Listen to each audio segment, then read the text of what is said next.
everyone, my name is Smita Minch. Welcome back to my channel. So इस video में जो topic आज हम डिस्कस कर रहे हैं वो है परफॉर्मेंस प्रोफाइल्स ऑफ इंस्टीट्यूशंस और ये इस टॉपिक का पार्ट 1 है। और इस टॉपिक को आप लोगों को बीएड में पढ़ना होता है। आप लोगों का एक सब्जेक्ट रहता है सेकेंड सेमेस्टर में एजुकेशनल टेक्नोलॉजी एंड मैनेजमेंट। तो उस सब्जेक्ट का यूनिट 5 का ये एक टॉपिक है जिसको हम आज डिस्कस कर रहे हैं। और इस टॉपिक को आप और कह सकते हैं development of performance profiles of education institutions. तो स्टार्ट करते हैं और देखते हैं इसमें क्या क्या चीज़ें हमें देखनी है। तो सबसे पहला टॉपिक जो हमारा है meaning of developing performance profiles of educational institutions, यानी कि जो परफॉर्मेंस प्रोफाइल्स एजुकेशनल इंस्टीट्यूशंस की बनाई जाती है वो क्यों बनाई जाती है या क्या होती है।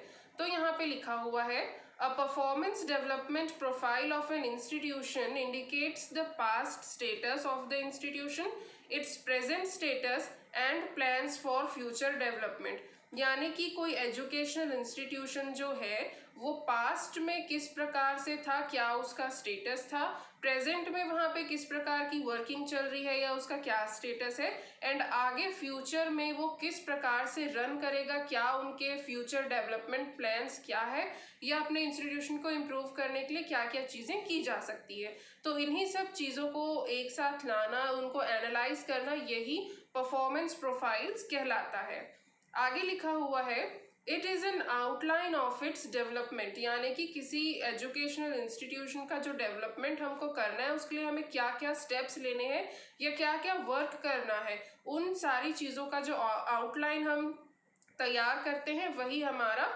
परफॉर्मेंस प्रोफाइल्स जो है वो कहलाता है। जैसे कि आप लोगों को एग्जाम्स में क्वेश्चन दिया जाता है तो उसके आंसर को लिखने से पहले हम उसका सिनॉप्सिस एक रेडी करते हैं कि इस क्वेश्चन में ये चीज़ें पूछी गई है तो हमें क्या क्या चीज़ें उस आंसर में जो है इंक्लूड करनी है। इसके लिए हम एक जो है सिनॉप्सिस को बनाते हैं। उसी प्रकार से एक इंस्टीट्यूशन को डेवलप करने के लिए किन किन चीज़ों की ज़रूरत है उसको एक जगह पे जब इकट्ठा करते एक आउटलाइन तैयार करते हैं वही हमारा परफॉर्मेंस प्रोफाइल्स कहलाता है। आगे लिखा हुआ है it provides in a nutshell past history of its development, lessons learned from past experience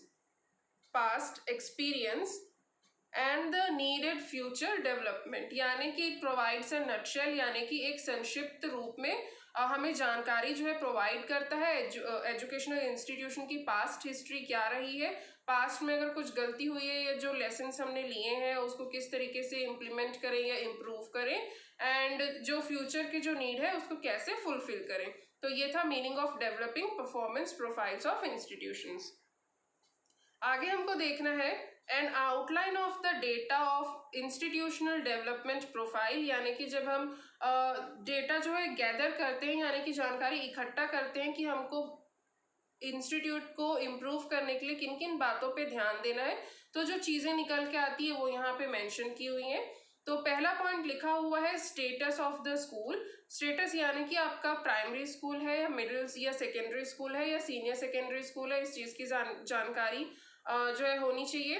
brief history of the school, history क्या है स्कूल का, किस प्रकार से शुरू हुआ, कितने बच्चे पहले थे, अब कितने बच्चे हैं, पहले क्या चीज़ें नहीं थी अब क्या चीज़ें हैं, या किन चीज़ों की अभी भी कमी है, इन सारी चीज़ों की जानकारी जो है होनी चाहिए।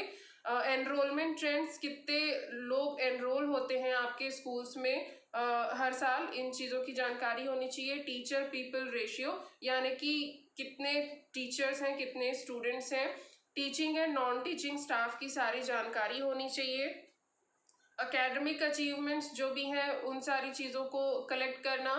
को करिकुलर एरिया अचीवमेंट्स, यानी कि एकेडमिक से हट के जो कुछ भी आपके स्टूडेंट्स ने अचीव किया या आपके इंस्टीट्यूट ने अचीव किया उनकी जानकारी रखना। फाइनेंशियल स्टेटस कैसा है आपके इंस्टीट्यूट का, इन सारी चीज़ों की जानकारी होनी चाहिए। स्कूल प्लांट यानी कि जो पूरा स्कूल का इन्वायरमेंट है, जो एरिया है, जो बिल्डिंग है, जो क्लासरूम्स हो, चाहे उसके प्लेग्राउंड हो, लाइब्रेरी हो, ब्लैक बोर्ड, फर्नीचर, जो भी सारी चीज़ें एक स्कूल के अंदर आती हैं वो आपका स्कूल प्लांट में आएगा। उन सारी चीज़ों की जानकारी आपको होनी चाहिए। लेबोरेटरी फैसिलिटीज़ है कि नहीं, वोकेशनल फैसिलिटीज़ अगर हमको कुछ प्रोवाइड करनी है स्टूडेंट्स को, उस चीज़ की व्यवस्था इंस्टीट्यूट में है या नहीं, लाइब्रेरी है या नहीं, फिजिकल एक्टिविटीज़ क्या क्या होती है, गेम्स एंड स्पोर्ट्स कैसा होता है, टीचिंग स्टैंडर्ड क्या है, जो भी शिक्षा दी जा रही है, जो भी पढ़ाई हो रही है या पढ़ाया जा रहा है वो किस क्वालिटी का है, बच्चे उसको ग्रहण कर पा रहे हैं या नहीं, या उनकी परफॉर्मेंस कैसी है, इन सारी चीज़ों को भी परफॉर्मेंस प्रोफाइल में इंक्लूड करने की ज़रूरत होती है। एंड लास्ट पॉइंट यहाँ पे लिखा हुआ है मेंटेनेंस ऑफ रिकॉर्ड्स, यानी कि जो भी गतिविधि, जो भी सारी एक्टिविटीज़ एक इंस्टीट्यूट के अंदर या एक स्कूल के अंदर हो रही है, उन सभी चीज़ों का रिकॉर्ड होना ज़रूरी है, तभी आप प्रॉपर वे में परफॉर्मेंस प्रोफाइल जो है वो अपने इंस्टीट्यूशन का डेवलप कर सकते हैं। आगे हमें देखना है guidelines and criteria for the development of performance profiles of an institution, यानी कि क्या गाइडलाइंस एंड क्राइटेरिया होती हैं। तो यहाँ लिखा हुआ है the national assessment and accreditation council, यानी कि जिसको हम नेक बोलते हैं, sets the guidelines and criteria for development of performance profiles of institutions, यानी कि परफॉर्मेंस प्रोफाइल्स में खास करके किन चीज़ों को शामिल करने की ज़रूरत है या किस प्रकार से इस प्रोफाइल को डेवलप करने की ज़रूरत है, इसके लिए गाइडलाइंस एंड क्राइटेरिया जो है वो सेट किए जाते हैं नेक के द्वारा। तो उन्होंने जो कुछ इंपॉर्टेंट पैरामीटर्स हमें बताए हुए हैं वो यहाँ पे मेंशन है, उनको देख लेंगे। तो फर्स्ट पॉइंट लिखा हुआ है इंस्टीट्यूशनल मिशन एंड ऑब्जेक्टिव, क्या ऑब्जेक्टिव है हमारे इंस्टीट्यूट का, उस ऑब्जेक्टिव को हम फुलफिल कर पा रहे हैं या नहीं। करिकुलम डिज़ाइन एंड रिव्यू, यानी कि करिकुलम आपका किस प्रकार से डिज़ाइन हुआ है, बच्चों के एज के, उनके मेंटल एबिलिटी के अकॉर्डिंग है या नहीं, और उसको रिव्यू यानी कि उसका रिवीजन आप कर रहे हैं या नहीं, उसमें सुधार हो रहा है या नहीं। Quality of teaching and learning, जो भी सीखने सिखाने की प्रक्रिया चल रही है उसकी क्वालिटी क्या है, एक अच्छी क्वालिटी का शिक्षा जो है वो हम बच्चों को दे पा रहे हैं या नहीं, जो टीचर्स हैं वो कैपेबल है कि नहीं कि वो अच्छी तरीके से बच्चों को हैंडल कर सकें और सही नॉलेज उनको दे सकें। इन सारी चीज़ों का भी ध्यान रखने जो है नेक जो है हमें कहता है। आगे कुछ पॉइंट्स है ऑर्गेनाइजेशन एंड गवर्नेंस, जो भी रिसोर्सेस आपके पास हैं या जो भी एक्टिविटीज़ आपके इंस्टीट्यूशन के अंदर हो रही है उसका ऑर्गेनाइजेशन कैसे कर रहे हैं आप, और उसको गवर्न कैसे कर रहे हैं, उसको सुचारू रूप से आप चला पा रहे हैं या नहीं, इन चीज़ों की भी जानकारी जो है नेक मांगता है। इंफ्रास्ट्रक्चरल फैसिलिटीज़, यानी कि जो आपकी बिल्डिंग है, इलेक्ट्रिसिटी है या नहीं, वहाँ तक जाने का रास्ता वगैरह सब सही है या नहीं, ये सारी चीज़ें भी देखने की ज़रूरत होती है। नेक्स्ट पॉइंट है स्टूडेंट सर्विसेज, यानी कि एक इंस्टीट्यूशन के द्वारा जो भी सर्विसेज या जो भी फैसिलिटीज़ स्टूडेंट्स के लिए होनी चाहिए, जैसे कि पीने का पानी होना चाहिए, लाइब्रेरी होनी चाहिए, वॉशरूम होना चाहिए, लेबोरेटरीज होनी चाहिए, जो भी सारी चीज़ें, प्लेग्राउंड होना चाहिए, तो ये सारी चीज़ें हम उनको प्रोवाइड कर पा रहे हैं या नहीं, ये भी एक इम्पॉर्टेंट पॉइंट रहता है। और लास्ट यहाँ पे लिखा हुआ है sources adequacy and management of financial resources, जो भी हमारा इंस्टीट्यूशन को चलने के लिए फाइनेंशियल चीज़ों की ज़रूरत है, मतलब जो फाइनेंस की ज़रूरत है वो किन सोर्सेज से आ रहा है, वो सोर्सेज सही है या नहीं, और उसका मैनेजमेंट हम किस प्रकार से कर रहे हैं कि कहाँ से कितना पैसा आ रहा है, उसको हम किन किन चीज़ों पे लगा रहे हैं, इन सब चीज़ों का भी रिकॉर्ड जो है होना ज़रूरी होता है। तो ये कुछ गाइडलाइंस एंड क्राइटेरिया है जो कि नैक ने बताया हुआ है कि इन पैरामीटर्स को आपको ध्यान रखना ज़रूरी होता है किसी भी एजुकेशनल इंस्टीट्यूशन के परफॉर्मेंस प्रोफाइल अगर आप बनाना चाह रहे हैं तो इन सारी चीज़ों को उसमें ऐड करना ज़रूरी है।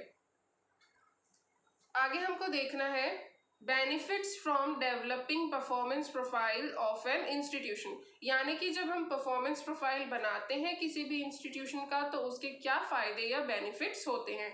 तो पहला पॉइंट यहाँ पे लिखा हुआ है it identifies the merits and limitations of an institution, यानी कि आपके इंस्टीट्यूशन में क्या क्या चीज़ें अच्छी है जो इम्प्रूव हुई हैं और क्या चीज़ें अभी भी बाधा है या उसको आप इम्प्रूव नहीं कर पाए हैं जो आपके इंस्टीट्यूशन के लिए ठीक नहीं है, इन सारी चीज़ों की जानकारी आपको हो जाती है या बातें आपको पता चल जाती हैं।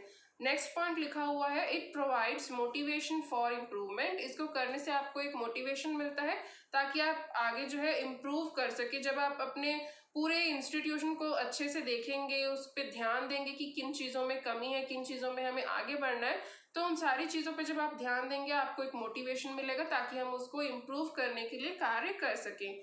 नेक्स्ट पॉइंट लिखा हुआ है, it helps in focusing students needs. Students की क्या क्या नीड्स हैं, उनको हम फुलफिल कर पा रहे हैं या नहीं, ये चीज़ें आप देख सकते हैं परफॉर्मेंस प्रोफाइल बनाने के समय, और उस पर वर्क कर सकते हैं और उनकी ज़रूरत की यानी कि स्टूडेंट्स की ज़रूरत की सारी चीज़ें आप उनको प्रोवाइड कर सकते हैं और अपने इंस्टीट्यूशन को इम्प्रूव कर सकते हैं। आपके यहाँ जो बच्चे शिक्षा ले रहे हैं उनकी नॉलेज इम्प्रूव कर सकते हैं, उनकी शिक्षा इम्प्रूव कर सकते हैं, उनको एक गुड सिटीजन बना के आप सोसाइटी में दे सकते हैं। नेक्स्ट पॉइंट यहाँ पे लिखा हुआ है, it increases cooperation at all levels and improve efficiency. अलग अलग लेवल्स होते हैं किसी भी इंस्टीट्यूशन में, सबसे हाई लेवल पे कोई रहेगा, फिर उसके नीचे कुछ कर्मचारी, फिर उसके नीचे कुछ कर्मचारी, इस तरीके से जो लेवल्स जो है वो डिफ्रेंशिएट रहते हैं। तो परफॉर्मेंस प्रोफाइल करने से क्या गतिविधि चल रही है, आपके इंस्टीट्यूशन में क्या कार्य चल रहे हैं, ये सारी चीज़ों की जानकारी आपको होती है, तो एक तालमेल जो है सभी लोगों में बन पाता है कि जो चीज़ अगर कुछ बैरियर्स है तो उसको हम हटाएं और सभी चीज़ों को अच्छे रूप से चला सकें। नेक्स्ट पॉइंट है, it fixes suitable targets to be achieve. आप एक टारगेट इसके द्वारा सेट कर सकते हैं कि क्या क्या चीज़ों पे हमें कार्य करना है, इस प्रकार के टारगेट्स आप ले सकते हैं परफॉर्मेंस प्रोफाइल बनाने के समय। And it indicates directions and measures to be followed in achieving targets. और इसके द्वारा आप लोगों को जो है सॉल्यूशंस भी मिलेंगे। ऐसा नहीं है कि अगर आप परफॉर्मेंस प्रोफाइल बना रहे हैं तो आप सिर्फ प्रॉब्लम्स ही प्रॉब्लम्स देख पाएंगे कि हमारे इंस्टीट्यूशंस में ये नहीं है या हमारे इंस्टीट्यूट में ये नहीं है, ये फैसिलिटी नहीं है, वो चीज़ नहीं है। इस तरीके की चीज़ें नहीं होती, बल्कि इन ये तो आपको दिखेंगी ही, पर इनके साथ इनका सॉल्यूशन भी आपको मिलेगा कि क्या मेजर्स लेने चाहिए, किस डायरेक्शन पे हमें क्या वर्क करना चाहिए, तो हमारा इंस्टीट्यूट इम्प्रूव हो सकता है। तो प्रॉब्लम जो है उसको भी आप आइडेंटिफाई कर पाएंगे और उसका सॉल्यूशन भी आपको मिल जाएगा परफॉर्मेंस प्रोफाइल अगर आप अपने इंस्टीट्यूट की बनाते हैं तो ये सारी चीज़ें थी development of performance profiles of educational institution के अंदर। ये इन चीज़ों को जो है हमें देखने की ज़रूरत होती है। इसका कुछ चीज़ें इसके अंदर और आती हैं जो कि बची हुई है, जो इसके सेकेंड पार्ट में बनेगा, तो इसकी सेकेंड पार्ट जो है आप लोगों को जल्दी ही देखने को मिलेगी। और इस पार्ट की सारी चीज़ें आप लोगों को समझ में आई होगी ऐसा मैं उम्मीद करती हूँ। अच्छा लगा होगा तो लाइक ज़रूर से कर दीजिएगा वीडियो को, सब्सक्राइब कर लीजिए चैनल को एंड फ्रेंड्स के साथ ज़रूर से शेयर करिएगा ताकि सभी स्टूडेंट्स को जो है नोट्स मिल सके या उन तक जा सके। सो मिलेंगे अब नेक्स्ट वीडियो में। Thank you.